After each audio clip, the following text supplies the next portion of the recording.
जैसा कि हमने पिछले श्लोक संख्या 39 में यह देखा कि कैसे श्री कृष्ण जी अर्जुन को बताते हैं और कहते हैं कि जो अज्ञानी पुरुष है ना, जो अज्ञानी पुरुष है मतलब कि जो ज्ञान रहित है, जो आसक्त है, उनका कार्य करने का जो तरीका होता है वो ज्ञानी पुरुष वो अनासक्त व्यक्ति से वो भिन्न होता है।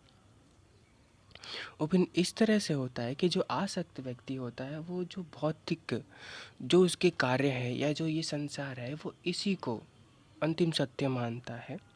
और वो जो भी कार्य करता है उस कार्य का कर्ता वो स्वयं को समझता है और स्वयं उसका परिणाम भोगना चाहता है, क्योंकि वह स्वयं को समझता है कि मैं ही इस कार्य का कर्ता हूँ और मेरे सिवाय इस कार्य को कोई नहीं कर सकता।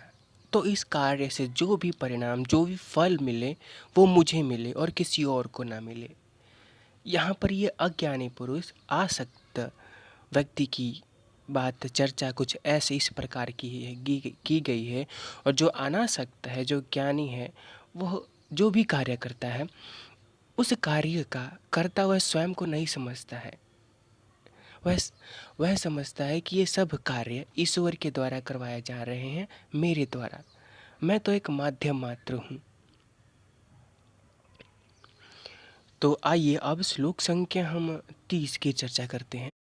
इस श्लोक में श्री कृष्ण जी कहते हैं कि मयि सर्वाणि कर्माणि सनस्य अध्यात्म चेतसा। यहाँ पे अध्यात्म चेतसा का हम जो अर्थ लेंगे वो विवेक युक्त या विवेक बुद्धि के द्वारा जो भी निर्णय लिए जाते हैं उसे अध्यात्म चेतसा कहते हैं।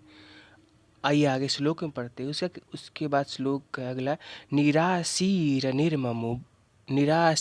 निर्ममो भूत्वा युद्धयस्व विगतज्वर। यह श्लोक संख्या हमारा 30 है। इसमें श्री कृष्ण जी अर्जुन को समझाते और कहते हैं कि अतः हे अर्जुन, अपने सारे कार्यों को मुझ में समर्पित करके मेरे पूर्ण ज्ञान से युक्त, अब तक तुम्हें मैंने जो भी ज्ञान दिया है उसका उपयोग करके उससे युक्त होकर लाभ की आकांक्षा से रहित, स्वामित्व के किसी भी दावे के बिना तथा आलस्य से रहित होकर युद्ध करो।